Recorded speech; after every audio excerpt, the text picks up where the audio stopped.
far back as I can remember, I always wanted to be a pyromane.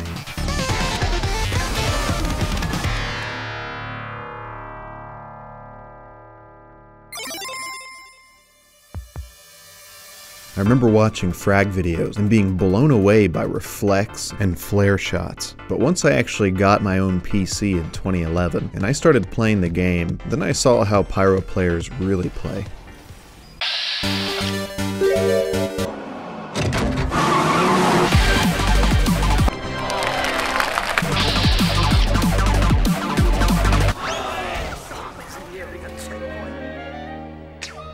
Is this you? So if you felt personally attacked by this, I have a suggestion. Let's make a change to your loadout.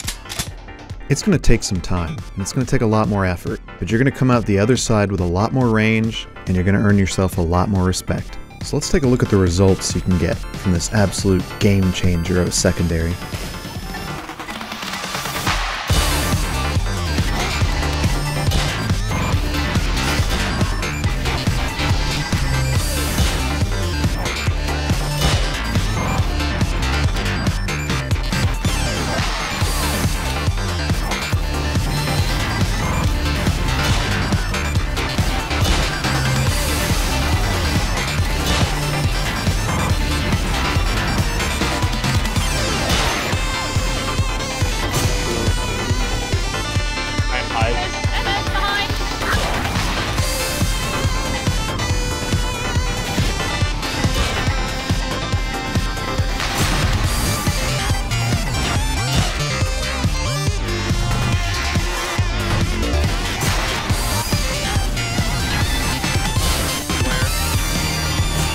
Ooh.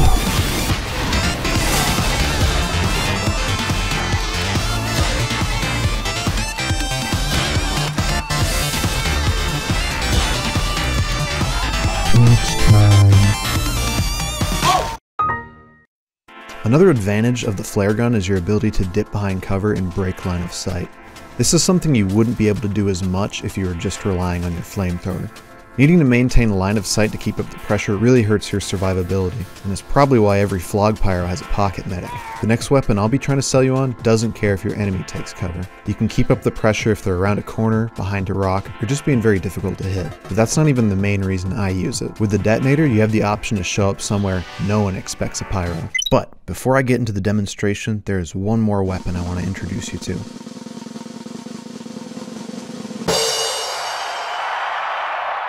Now you might be saying, Pierce, that's not a flare gun.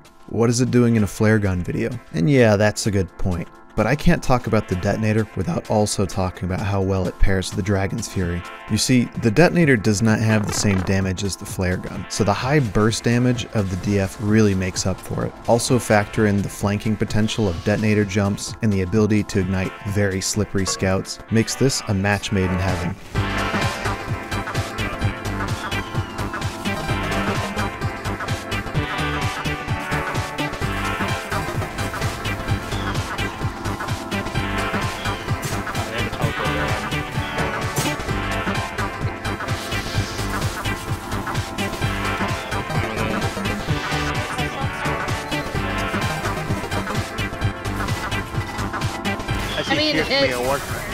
You got me now! You got me now! You figured me out! You fucking nincombe fucking poop!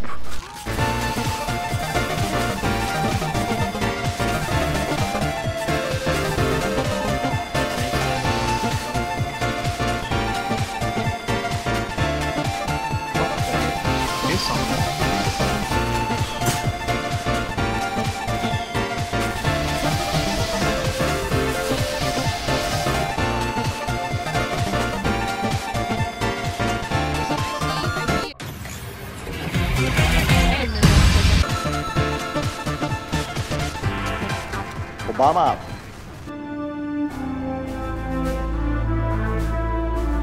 Okay, that's about all I wanted to go over with this video. There are a few flare techniques I didn't go over, but I did want to give you one more piece of advice, and that is to have fun. The flare gun is just my way of having fun with this game. I don't think this is some meta-defining strategy, as I'm not sure anything about the pyro really is. My hope is that more people try this and are able to find the same joy that I did. But if this isn't for you, don't sweat it. TF2 has this goofy, carefree spirit. I used to complain that at any given time, 60% of the lobby isn't really doing much.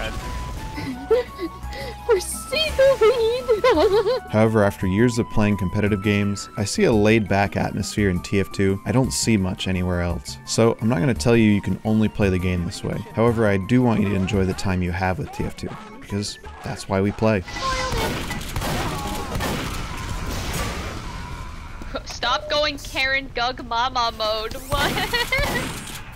Thanks. How many they left?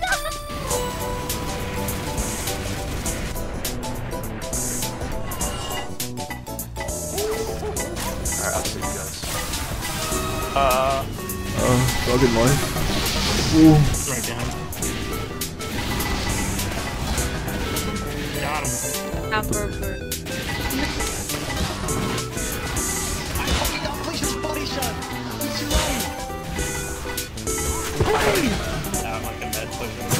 That's it, baby.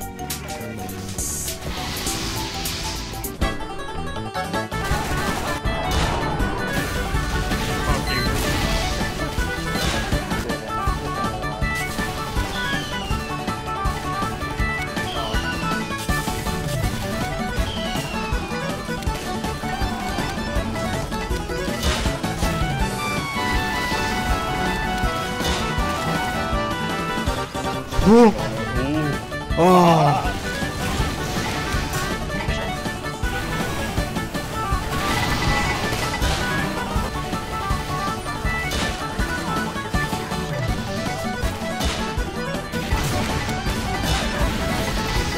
Damn.